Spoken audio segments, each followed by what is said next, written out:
જોઈશું સમાચાર વિસ્તારથી।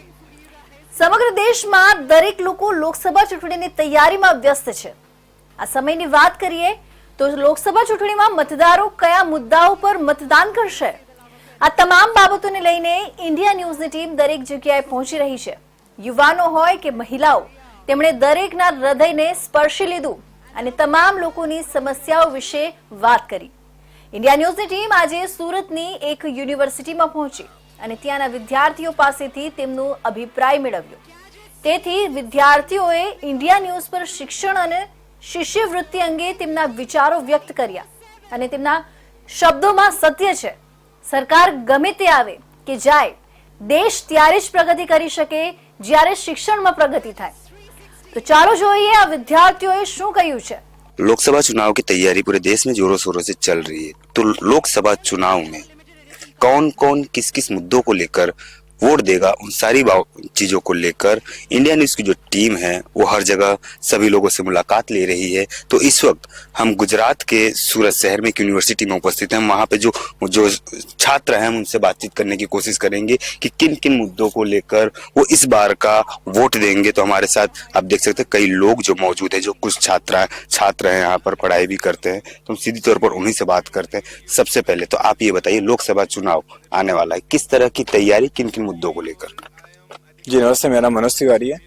जो अभी हाल में पूरे देश में ही माहौल है चुनाव को लेके, और हम जैसे कि विद्यार्थियों के लिए उन्होंने कितने कितने प्रश्न का निराकरण करा है और कौन से मुद्दे वो करने वाले, वो सब चीज को ध्यान में लेके हम वोट देने वाले। अब तक की जो सरकार थी, पिछली सरकार की बात करें, मौजूदा सरकार की बात करें, कौन कौन सी आपकी मांगे थी वो पूरी हुई, कौन कौन सी सुविधाएं आपको मिली? सबसे पहले तो इसके बारे में।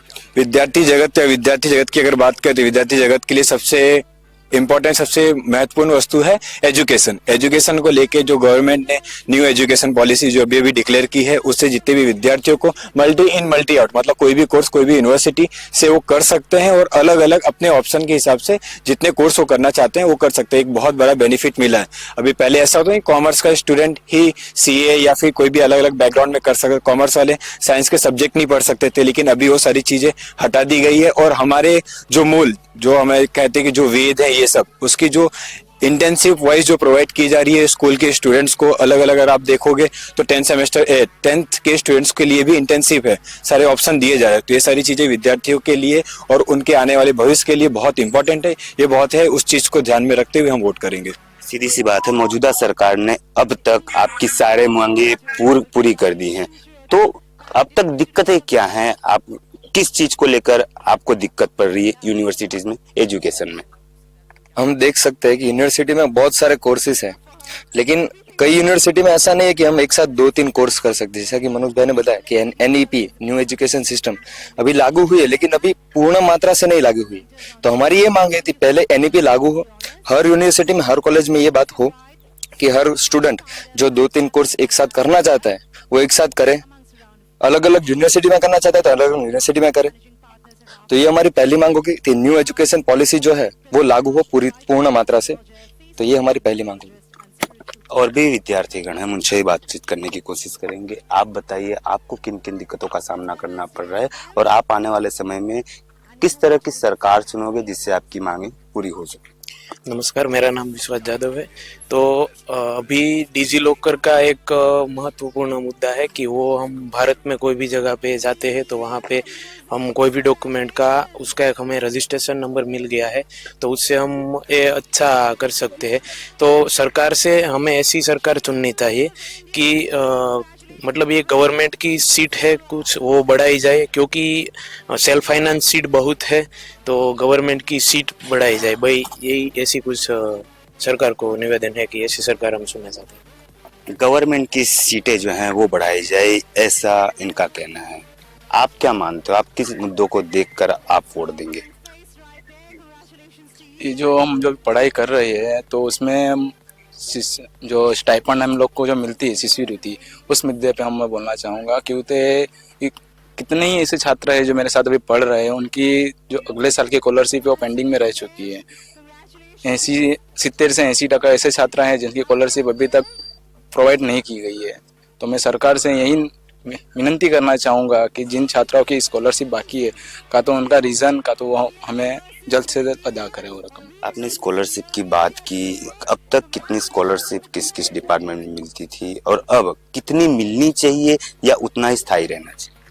नहीं, सरकार को थोड़ा बहुत अधिक मात्रा में और स्कॉलरशिप देने का प्रयास करना चाहिए, क्योंकि हम लोग जितना फीस पे करते हैं उनसे थोड़ी बहुत ही हमको ज़्यादा मिलती है, और जो ओबीसी कास्ट है, जो ओबीसी कास्ट है, उनको उतनी भी स्कॉलरशिप नहीं मिल पाती है।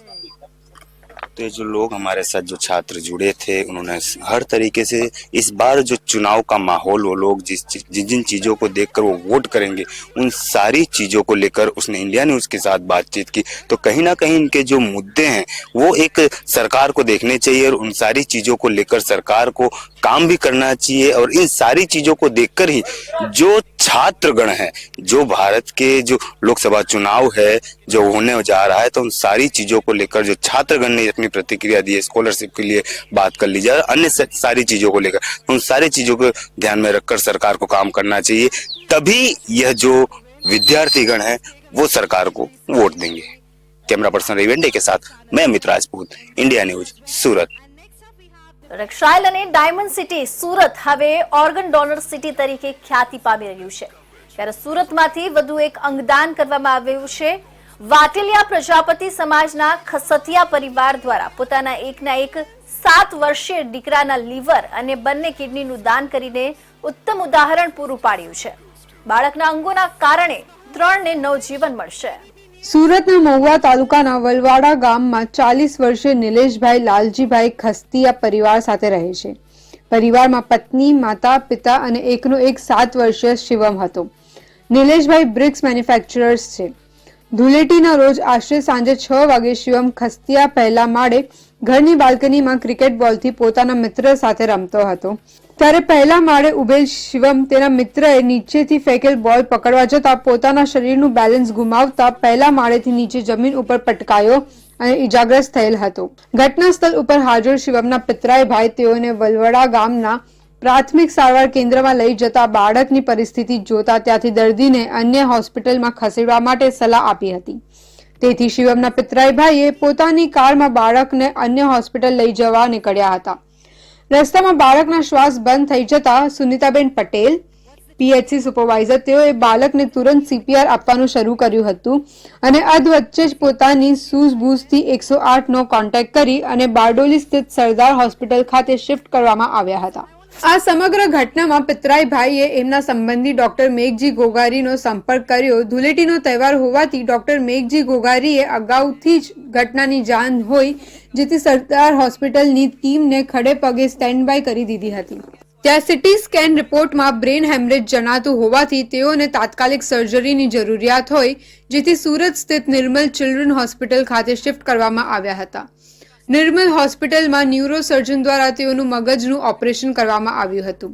48 કલાક બાદ શિવમની પરિસ્થિતિમાં સુધારો નહીં જણાતા વિશેષ રિપોર્ટ કરાતા બ્રેન ડેડ જાહેર કરવામાં આવ્યા હતા, જેથી જીવનદીપ ઓર્ગન ડોનેશન ફાઉન્ડેશન ટ્રસ્ટના PM ગોંડલિયા, વિપુલ તલાવિયા, ડોક્ટર નીલેશ કાછડિયાનો સંપર્ક કરવામાં આવ્યો હતો।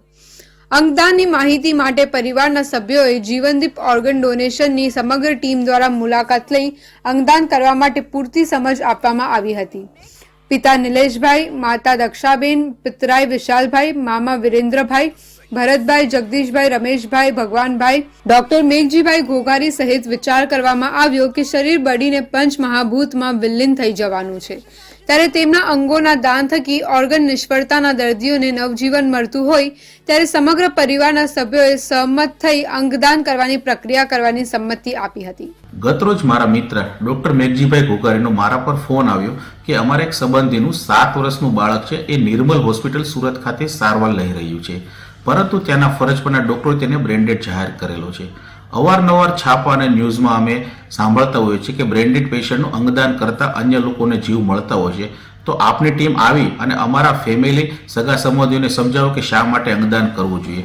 અમે પેશન્ટના રિપોર્ટની ચકાસણી કરવામાં આવી અને ખરેખર અમને લાગ્યું કે પેશન્ટ બ્રેન્ડેડ છે, તો આપણે અંગદાન કરવું જોઈએ। તે માટે પેશન્ટના પપ્પા, મમ્મી, મામા અને રિલેટિવને બધાને સમજાવી અને ઓર્ગન ડોનેશન શા માટે કરવું અને શું કામ કરવું જોઈએ એ માટેની વિસ્તૃત માહિતી આપી। અમારી માહિતી આપતા જ એ લોકોએ ઓર્ગન ડોનેશન કરવાની હા પાડવામાં આવી. આ પ્રક્રિયા માટે પરિવારજનોની સંમતિ મળતા ગુજરાત સરકારની એસઓટીઓ સંસ્થાનો સંપર્ક સાધ્યો હતો.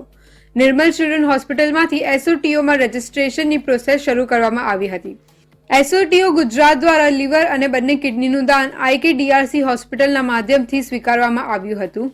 ઓર્ગન સમયસર સુરતથી અમદાવાદ પહોંચાડવા માટે ગ્રીન કોરિડોરની સમગ્ર ગુજરાત પોલીસ દ્વારા સજ્જડ વ્યવસ્થા કરી આપવામાં આવી હતી. આ 13મું અંગદાન સંસ્થાના માધ્યમથી કરવામાં આવ્યું હતું. લીવર અને બંને કિડનીઓના અંગદાન થકી અન્ય 3 લોકોને નવજીવન મળનાર છે. સુરતમાંથી છેલ્લા ઘણા સમયથી ડુપ્લિકેટ વસ્તુઓના એક પછી એક કૌભાંડ ખુલી રહ્યા છે. ખોરાકથી લઈને યુનિવર્સિટીની ડુપ્લિકેટ માર્કશીટ વચ્ચે બોર્ડની માર્કશીટ પણ ડુપ્લિકેટ વેચાતી હોવાનું સામે આવ્યું છે. આ માર્કશીટના આધારે 2 આરોપી UK અને કેનેડા જતા રહ્યા હોવાનું સામે આવ્યું છે. ઉત્તરાયણ પોલીસે ડુપ્લિકેટ માર્કશીટના મામલે 6 આરોપી સામે ગુનો નોંધી 3ની ધરપકડ કરી વધુ તપાસ હાથ ધરી છે. મોટા વરાછા અને સરથાના જકાત નાકાના વિસ્તારમાં આ બોગસ માર્કશીટનું કૌભાંડ ચાલતું હતું. ઉત્તરાયણ ડીમાર્ટ રોડ ઉપર ગ્રીન પ્લાઝામાં તેજાણી ટુરિઝમની ઓફિસમાં બોગસ માર્કશીટનો વેપલો ચાલતો હતો. અત્યાર સુધીમાં સેંકડો લોકોને બોગસ માર્કશીટ આપવામાં આવી હોવાની વાત સામે આવી છે. આ કેસમાં ઉત્તરાયણ પોલીસે નીલકંઠ દેવાની, વિશાલ તેજાણી, સંજય ગેલાની તેમજ બોની તાલા, વૈભવ તાલા અને ધ્રુવીન કોઠિયાની સામે ફરિયાદ નોંધી છે.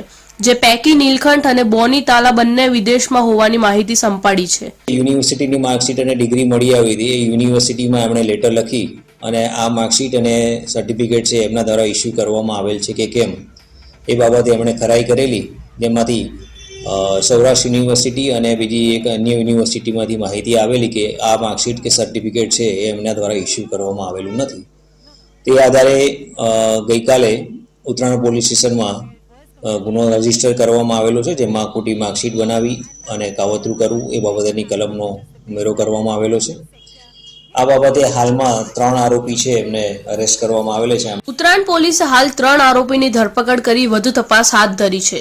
પોલીસની પ્રાથમિક તપાસમાં એવી હકીકત બહાર આવી છે કે આરોપીઓ એક માર્કશીટ દીઠ 1 લાખથી 1,30,000 જેટલી રકમ વસૂલ કરતા હતા. ગુજરાત અને મહારાષ્ટ્ર બોર્ડની ડુપ્લિકેટ બોગસ માર્કશીટ બનાવવામાં આવતી હતી. ધોરણ 10 અને ધોરણ 12 બોર્ડની નકલી માર્કશીટ બનાવી આપવામાં આવતી હતી. જે 6 આરોપી સામે ગુનો નોંધાયા છે તે પૈકી 2 આરોપી હાલ UK અને કેનેડામાં હોવાનું જાણવા મળ્યું છે. લાલગેટ પોલીસ મથકની ચૌટાપુલ પોલીસ ચોકીની મહિલા PSI ને ACBએ છટકું ગોઠવી ₹8,000ની લાંચ લેતા ઝડપી પાડી હતી. આ કેસમાં વચેટિયા તરીકે ભૂમિકા ભજવનારા મહિલા PSIના પુત્રની પણ અટકાયત કરવામાં આવી છે. પોલીસ દ્વારા અટકાયતી પગલાં નહીં ભરવા લાંચની માંગ કરનાર PSI અને તેનો પુત્ર ACBના હાથે ઝડપાઈ જવામાં પામ્યા છે.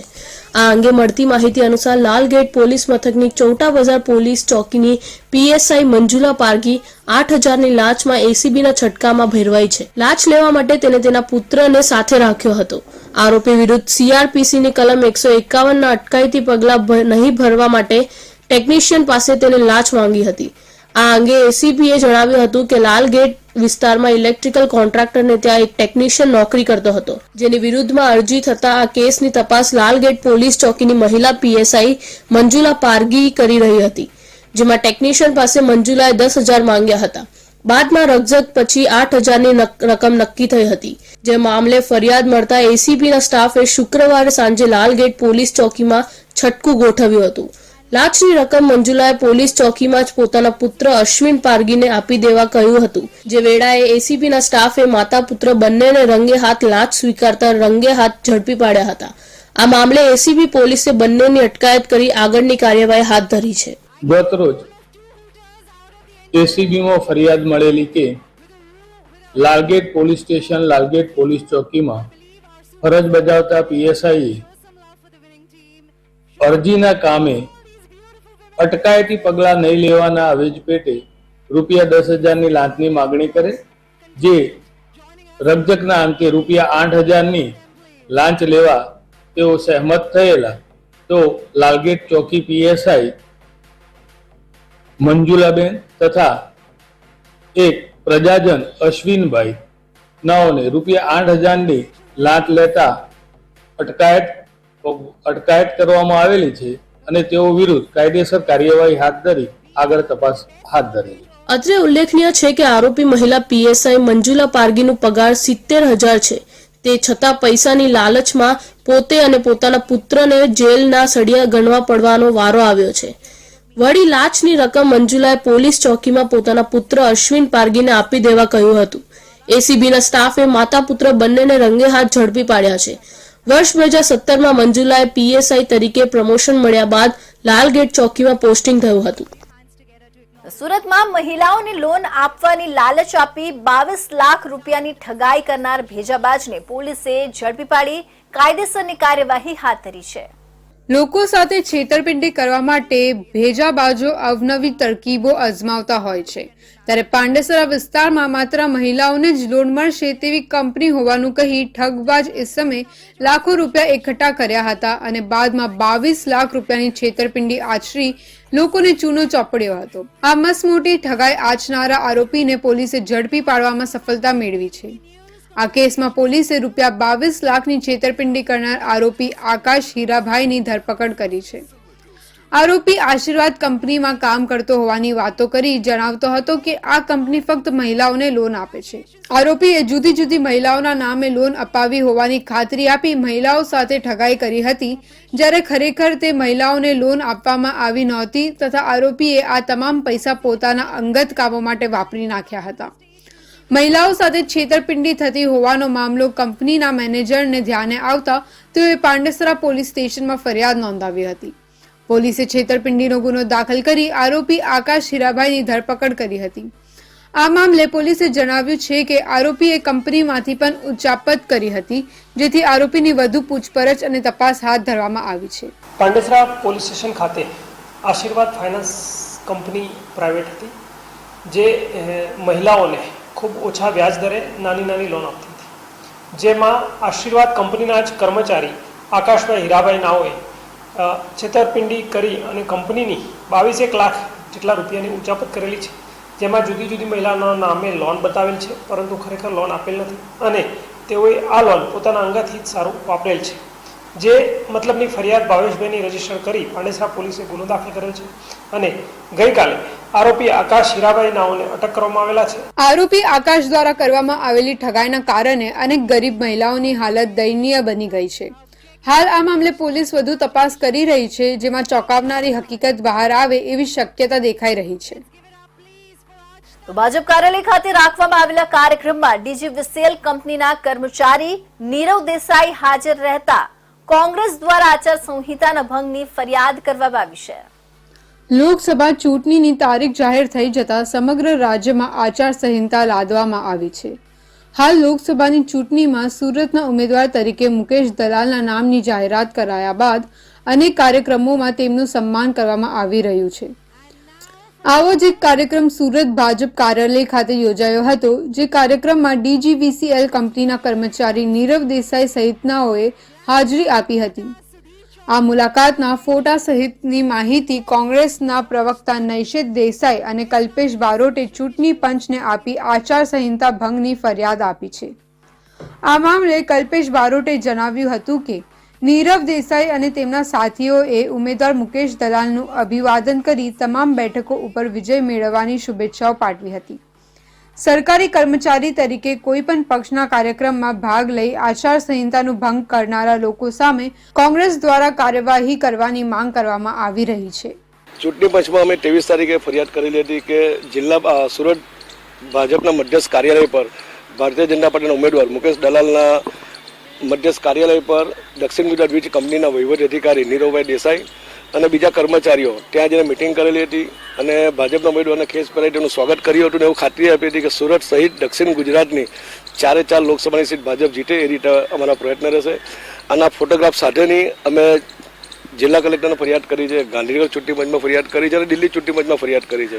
આજે 8 દિવસો સમય વીતવા છતાં પણ ચૂંટણી પંચ દ્વારા કોઈ કાર્યવાહી કરવામાં આવતી નથી, એટલે મારું સ્પષ્ટ માનવું છે કે ચૂંટણી પંચ પણ ભાજપના હિસાબે કામ કરતું એવું મને લાગે છે. કોંગ્રેસના કલ્પેશ બારોટે જણાવ્યું છે કે આ મામલે ફરિયાદ કરાયા બાદ પણ કાર્યવાહી કરવામાં નહીં આવતા તેઓ દ્વારા ચૂંટણી પંચના અધિકારીઓ સામે પણ આક્ષેપ કરવામાં આવ્યા છે. આ સમગ્ર મામલે તપાસ થાય એવી માંગ કરવામાં આવી રહી છે.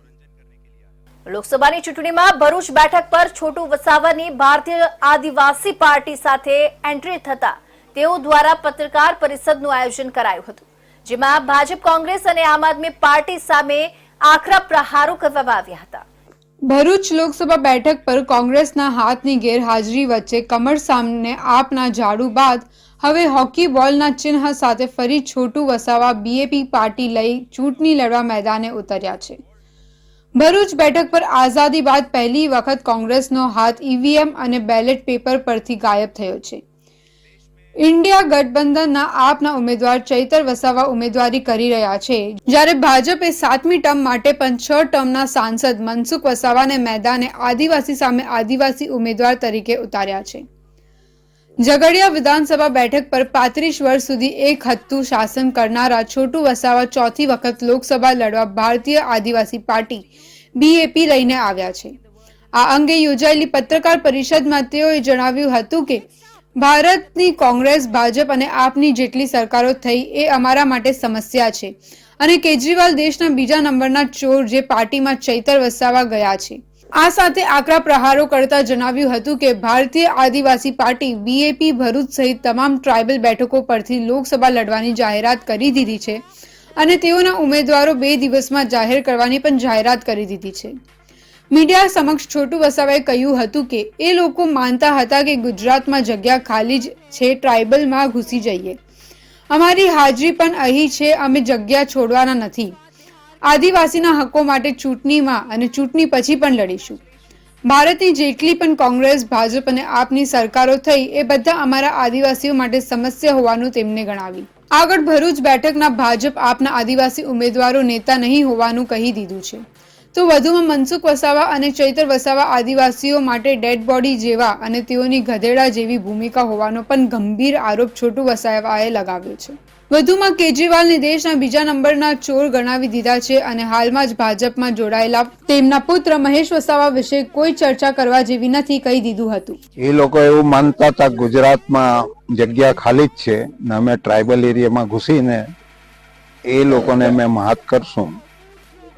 એટલા માટે અમે આ જે આપ પાર્ટી છે, ભારત આદિવાસી પાર્ટી દ્વારા અમે એ લોકોને બતાવવા માંગીએ છીએ, પણ અમારી હાજરી પણ અહીં આગળ અમે છીએ એવું અમે એમને અહેસાસ કરાવવા માટે આજે આ વસ્તુ બની છે.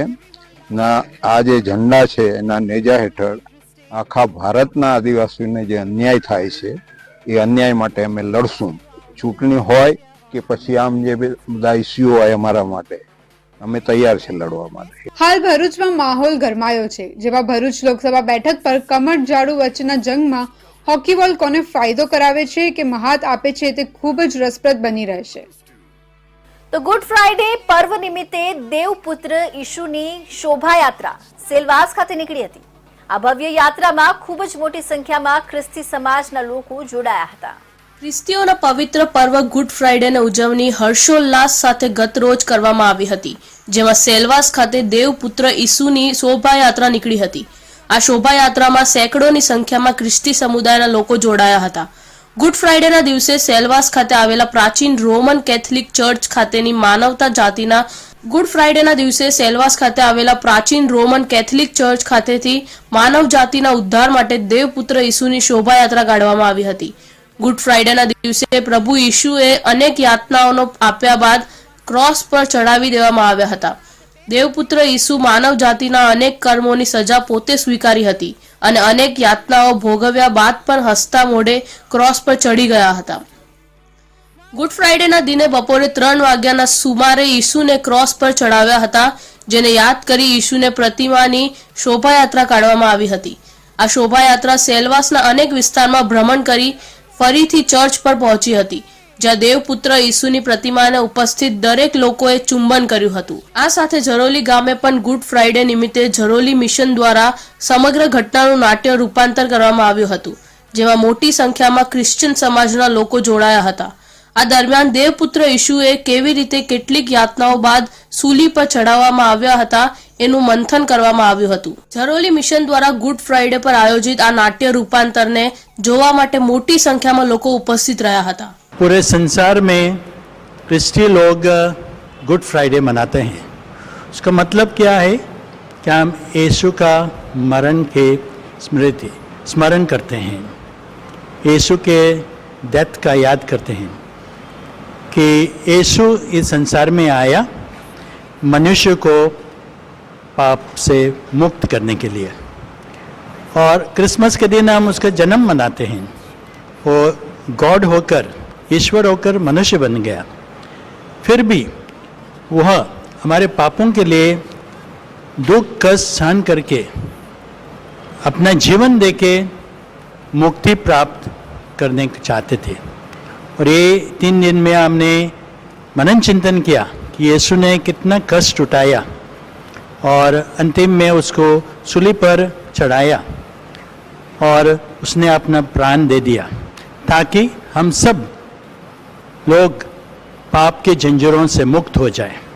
तो हम मानते हैं कि प्रभु यीशु ने हमें पापों से मुक्त किया है और नया रास्ता बताया है, और वो रास्ता है एक दूसरे से प्यार करना। પ્રભુ ઈસુની યાદમાં ગુડ ફ્રાઈડે ઉજવવામાં આવે છે। આ દિવસે ખ્રિસ્તીઓ તેમને યાદ કરી અનેક કાર્યક્રમો રાખતા હોય છે। સેલવાસમાં આવેલા પ્રખ્યાત ચર્ચમાં દર વર્ષે આ દિવસે ખાસ આયોજનો કરવામાં આવે છે।